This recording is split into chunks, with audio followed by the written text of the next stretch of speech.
Okay, guys. So forgive me for I'm gonna draw my little thingies, but I for sure know the first question. Can you give a brief introduction of yourself and the exchange you're representing, right? So let's go. Yeah. Sure. Okay. So my name is Josh Goodbody. I'm the head of Europe and the Americas for Huobi Global. About myself, I'm probably the most boring one out of the four here. I'm a lawyer by background. Spent the last 10 years working in banking and financial markets regulation. Made the move into the crypto space a couple of years ago to join Huobi as their global general counsel. Help them set up various elements of their business, and especially on the regulated side. Took a business role about 6 months ago to manage the European and the Americas region. Huobi is probably the oldest, if not one of the oldest, exchanges out there. We were formed in 2013, originally as a Chinese exchange, and then we internationalized our footprint over the course of the following years. So Huobi now is 2,000 people globally. We are more or less in every single continent. We run regulated exchanges in Japan, Korea, Dubai, Gibraltar, and of course we have Huobi Global, which is our unregulated exchange, which runs spot and futures markets. Awesome. Well, we're going to compete in who's more boring, because my background is investment banking and prime brokerage, electronic trading as well. So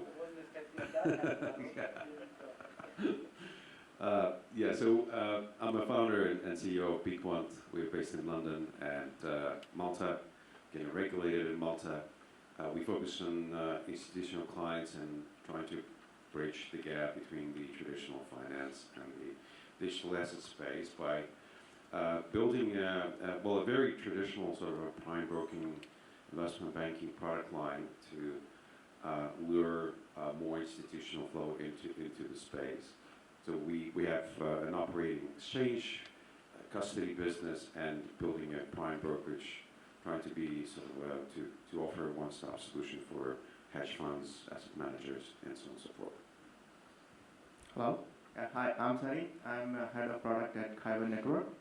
So Kyber Network is basically a liquidity protocol that aggregates liquidity from various reserves and provide users the best rate. Kyber Swap, an exchange that I'm presenting today, is built on top of Kyber protocol. So Kyber Swap is on Ethereum blockchain. We have YOLO Swap, which use Kyber protocol on EOS blockchain. So Kyber protocol is basically a blockchain agnostic. I am fairly technical, coming from a technical background. Prior to Kyber, I was working with Alibaba and Alipay for over 4 years. And I've been working with Kyber for almost like 1.5 years. Hi everyone, I'm Constance. Just not sure why you guys are competing for borrowing of it. I used to work with Josh. I was before I joined FTX. I was at Huobi and I was actually working in Singapore. And before that, I was in banking. I was in Credit Suisse, working on compliance and regulations. So FTX. So we are actually a very young exchange. We started we started building an exchange last December, and we launched our products this early May, and it has been about 6 months of launching. So basically, we are a derivative exchange. We have more than 25 different futures trading pairs, and we have something called leverage tokens, which is a tokenized leverage position that you can move it freely on the chain if the token is listed on multiple exchange. And we are one of the new exchanges that moved the fastest in the space this year. Now we are setting up our global presence, so we have users from all over the world, and because I'm one of the only few people who actually speak Chinese, so I stay more in China rather than any other countries. But yeah, we are looking into expanding globally next step. Okay, so as you can see, we have an all-star lineup here for our panel. Now, what I do want to do a disclaimer for is that although we did name the panel the Battle of the Exchanges, I'm not gonna have the exchanges and our panelists battle each other for who's the best exchange. What I wanted to portray in this panel is what is, for each one of our panelists, the aspects that make an exchange a leading one. What drives adoption, and what makes an exchange to be a really like a, I don't know if to call it professional or if institutional grade, but what makes an exchange a leading exchange? So I would like each one of you to express your opinion of what makes an exchange a leading one. Sure, okay. I'll kick off. So, Huobi's have been around for over 6 years now. And in those 6 years, we've grown from about 100,000 users in 2013 to 10 million globally. And we have been fortunate and, should we say, diligent enough to not have done that in a way that compromised user security. So security and trust for me are really the themes I think that consumers find most important when we talk about exchanges, because ultimately, as an exchange operator, we're tasked with looking after the user's assets. They can do what they want on the exchange. They can trade it. They can use our wallets. They can do all kinds of things. But really, what we are as an exchange is a safe and secure venue for them to be able to deposit their assets. So, without security and trust, I think exchanges really are doing themselves a disservice. So, I think a key theme that differentiates good exchanges from bad exchanges is an emphasis on security and a real focus on building a trusted system. For me, there are lots of exchanges that do a really great job at that, and there are lots that don't do such a great job at that. And I think in the fullness of time, we'll see a lot of exchanges cease to operate, probably because of the lack of trust that the general community has in what they do and how they do it. So, from my perspective, it's really down to trust. I'm going to bet on you on this a little bit, because security and that's safety of assets. That's what every exchange would say, basically. Yeah, that's a default kind of feature. That's every centralized exchange has to protect the assets, right?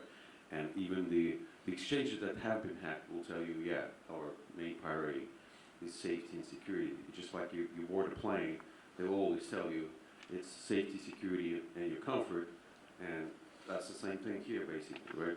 But I mean, from my perspective, I think the professionalism means a lot, actually, and how you treat your customers, the level of the service, the level of expertise of your particular niche that you're operating. So Huobi is very much global, retail, a little bit of institutional here and there, and futures and everything, right? So you don't have a sort of particular niche.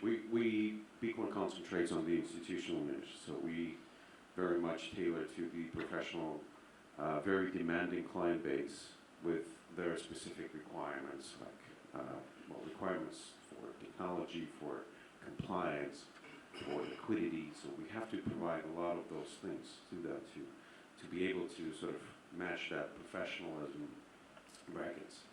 So that's becoming a very challenging task for many of the exchanges. And basically, again, if we look at how many exchanges are there, thousands. How many of them can you name a professional or safe, secure? I mean, it's a huge challenge. And I mean, I wouldn't even call some of them our exchanges. They're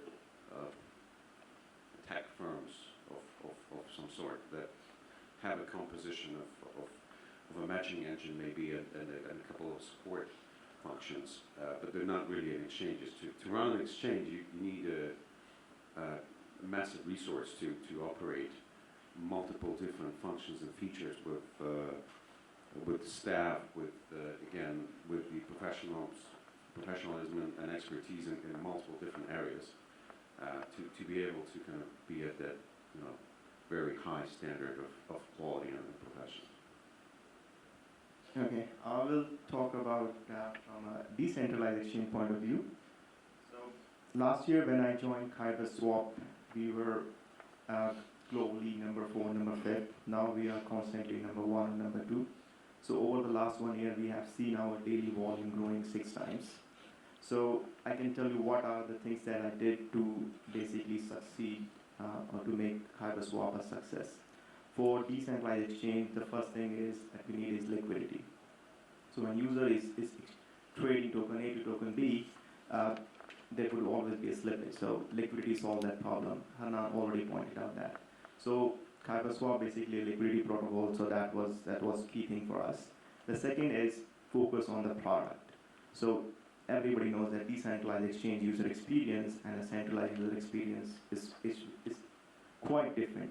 And DEX on the other side is slightly on the harder side. So we work a lot to improve the user experience. Basically, users are always in control of their funds. So explaining to the user at every step that this is you are doing and this is the impact of this. Like your transaction will be broadcasted. Now it is successful. Check your wallet. So all these kind of things matters. The third thing is availability of the platform. So a lot of decentralized chains are only available on desktop. So, but at Kyber Swap, we went mobile as well. So anywhere the user is, desktop, mobile, Android, iOS, we are available. The fourth thing is that providing access to the smart contract directly. So those people who do not want to interact with platform, they can use Kyber Swap via API. So that was another way. So these are the things that we look at. In terms of security, that is important. So our smart contract are audited 4 times. The reports are available, so anyone can check it. We have traded over $160 million in this year. So the platform works. There was no security issue so far. So it is audited. So we worked on product, UX, security, and liquidity, and that was the secret recipe of our success. So I agree with the gentleman's opinions on what makes exchange a leading exchange. On the other hand, I do think that security and the safety of your assets is a baseline that every functional exchange should have.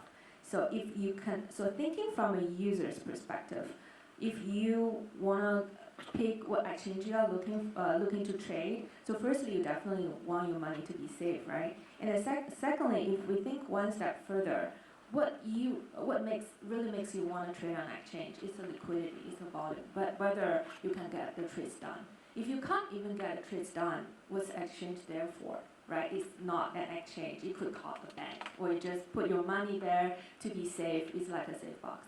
So regardless of decentralized or centralized exchange, you need to have liquidity. You need to have real volume for users to get their trades done. So that's what I think that the most important thing to make an exchange leading exchange. So first of all, very smart calls for everyone. I will going to try to, you agree on certain points and disagree on others. If I have to sum it up, I would say, Josh would say security, one, right? George, you would go for professionalism. Sonny, you said mainly user experience. Constance, you would say liquidity, right? We can all agree that those 4 are critical aspects, but it's interesting that each one mentioned a different one that they consider to be the top. Now, I'm going to give you a half a minute each that if you have to, every exchange, in order to go out there and say, hey, use us, don't use the other, use us, they have to have a unique selling point, right? So think hard, give us your 20 or 30 seconds on what is the unique selling point of the exchange that you're representing that makes it truly different or separate from other exchanges out there. Okay? You can all start. Let's start the other way around. Constance, how about you? Sure. Unique selling point of our exchange is pretty clear. So how an exchange stand out in this exchange intensive market. So basically now if you go into a conference, your left, right, front, back is all exchanges. Last year, they are all projects. This year, it's all exchanges. So how we stand out from such intense competition was because our innovative products. So we have something that other exchanges don't have, and we have something that they are not able to have. So the entry barrier is pretty high. So we have something called leverage token, like what I said is a tokenized leverage position. So the leverage is already built into the token. And when you are trading a token, you are as if just trading on a spot, but you are doing a leverage position. So we have 3 times and 10 times positive and negative. So if you are buying a negative token, so for 3 times we call it bull and bear, for 10 times we call it moon and doom. So if you are buying a doom token, you are essentially shorting this thing. So that's something that we have. So basically, in order to make this product, you need a really strong team to provide liquidity to the tokens. And if these tokens are listed on multiple exchanges, you can transfer it from us to, for example, Huobi, or you can even transfer it to your wallet. The value of the token will fluctuate based on the price, and it will not go to zero. So yeah, that's something we have. And another thing we have are we have a lot of a futures product that other exchanges don't have. So for example, we have something called shit perps. So shitcoin perpetual futures. Yeah, I mean. You asked a class, right? Wait, it's shitcoin perpetual Futures, yeah. So, I mean, that's one of the indices we came out. So we came out with 4 indices so far. So one is called altcoin index. So we have quarterly contracts, perpetual contracts, and leverage tokens. So of course, so yeah, I mean, so we have altcoins, mid-cap coins. So mid-cap coins basically is the coins that are top 50 in regards of the market cap. And for shit coins are, from 51 to 150, we pick about 50 of them. So I mean, it's called shit coin, right? And for leverage, who you ask? Yeah.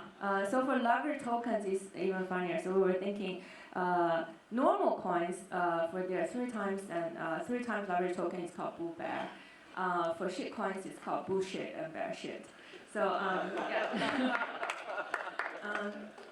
So and then we have recently we launched an index called Dragon Index because China is doing lots of actions on public chains. So we just grouped about 8 the most popular Chinese public chain tokens into a Dragon Index, and it got so popular in China right now. So I mean that's something that we have uniquely that other exchanges don't have. So for example, you really want to short one of the shit coins, and you cannot find it anywhere. You can come and trade shit perps on us.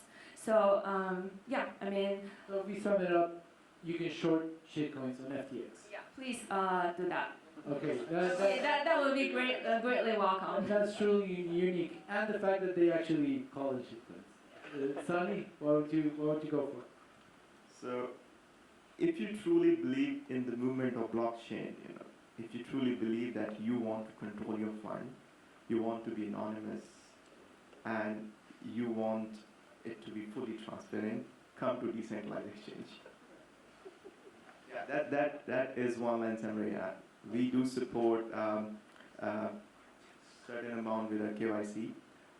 You can. We have a lot of liquidity for a lot of coins. So, you will always be in control of your funds. It will be fully transparent. Yeah, it just works. Sorry. Just stand up, man. I think you should have just dialed in. Just join us. I mean, it's so interesting. I'm listening. I'm not watching the screen. I'm hypnotized by the content. Okay. Are we good? We're good. Sorry guys, I'm also, as you can see, the technical stuff there. So, Sunny, what was it, the last thing? Non-custodial, Non-custodial. transparent. Okay, so the unique selling point is you're in control of your own funds, your tokens never leave your wallet. Okay, Yes. George, go ahead. Yeah, again, going back to the boring institutional stuff. So one of the things that we very much concentrate on is the tech.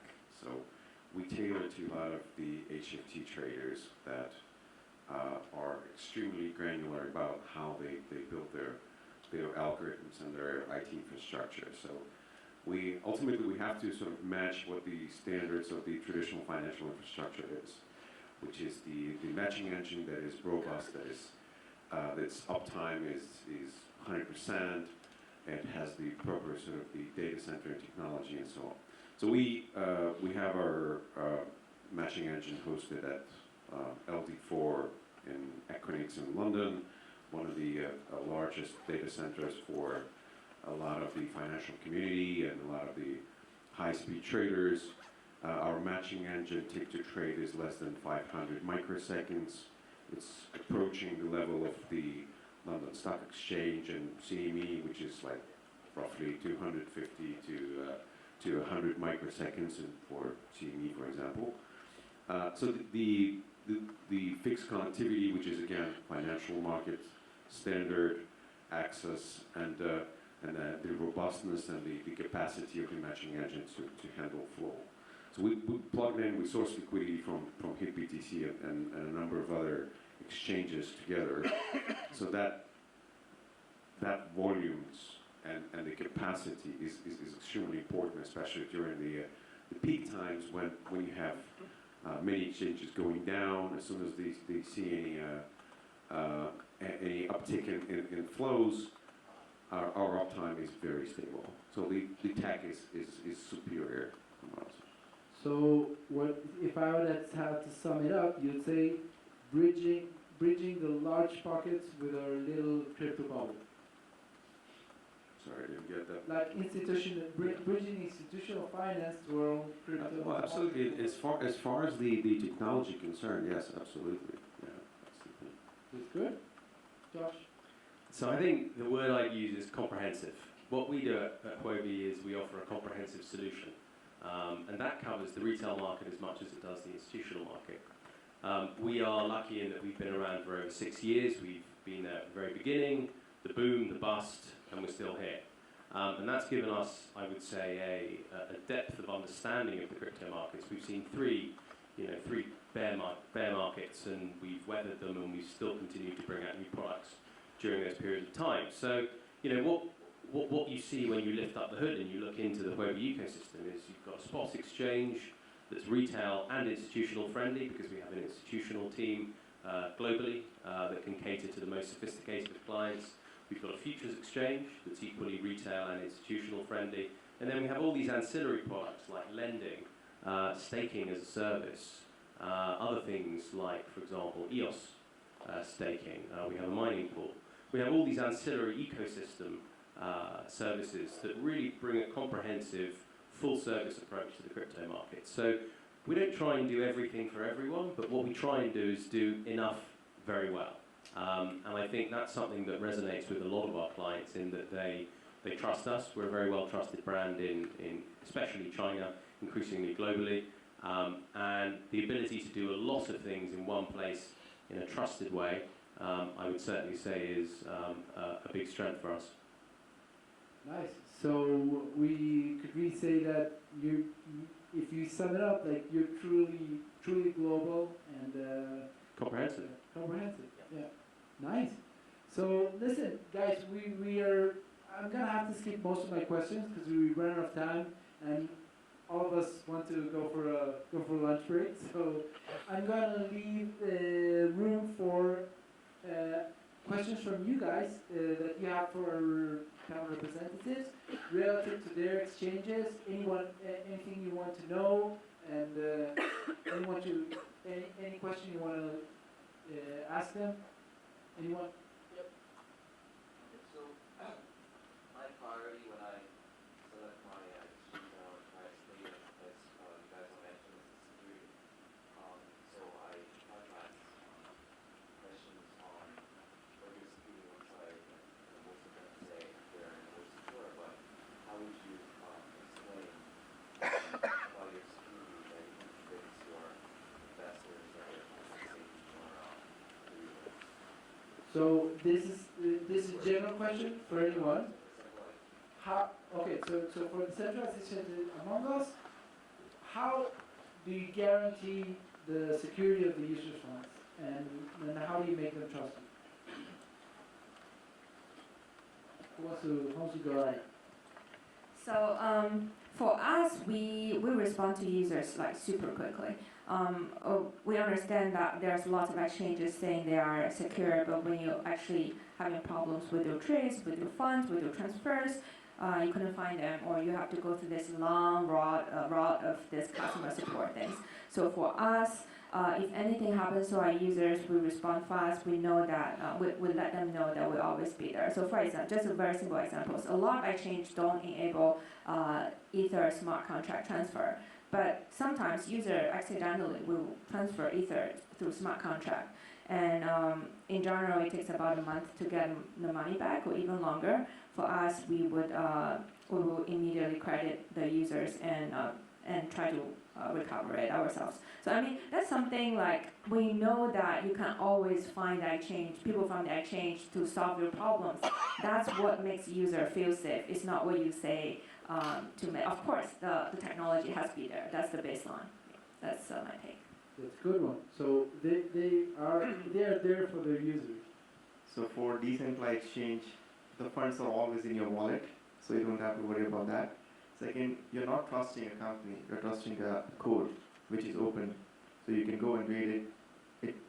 It's non-immutable, so it's immutable, so nobody's gonna change it, so it's gonna work as is. So funds not leaving your wallet, you're trusting the code, so pretty secure. I'm not going to go into the depth of the technology stack because that could be a real rocket science. But I would rate security by the level of paranoia, that internal paranoia of the staff that supports the custody and safekeeping part of the business.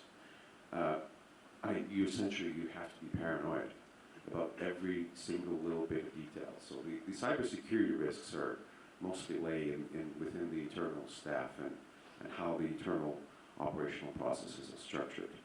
And it's less about technology, actually. It's more about, protecting from phishing attacks and all these kind of stuff. So having that proper culture within the company that guards and safekeeps the assets with a healthy amount of paranoia is paramount. So cultivating paranoia. Absolutely. That's a peculiar thing. I totally agree with that, George, in the sense that, we've been around for 6 years. We've had 6 years of cultivating that healthy paranoia, should we say. We're battle tested, we're battle hardened in terms of how we operate our exchange. Security and technology is extremely important, but it's actually the internal, as you say, it's the internal understanding of how to actually operate these procedures, how to manage them, how to pick the right staff. We've had 6 years, more than 6 years actually, to try this. And for us, it's a very well-oiled machine that we understand very well. We're always innovating, we're improving. We're lucky enough to be a company that's over 2,000 people strong. So over 500 of those are just dedicated to systems and security. They're engineers, cybersecurity experts. That's their bread and butter. So what I would say is if anyone ever has any concerns, you're welcome to come to our Beijing office. You will visit the warehouse where you'll be able to see all of our tech team in action. They are extremely experienced and knowledgeable. And yeah, we're always willing to have people over check it out. And the most paranoid of the staff are behind bulletproof glass, so that nothing weird happens if you go in. Right? Unfortunately not, no. So listen, guys. There's a very interesting. I want to first of all thank our panelists. Thank you very much for your questions and your. It's a great combination that we ended up talking about security, because I think our next up is going to be Dimitri, right? Yeah. So thank you again, our panelists. What we're going to see next is.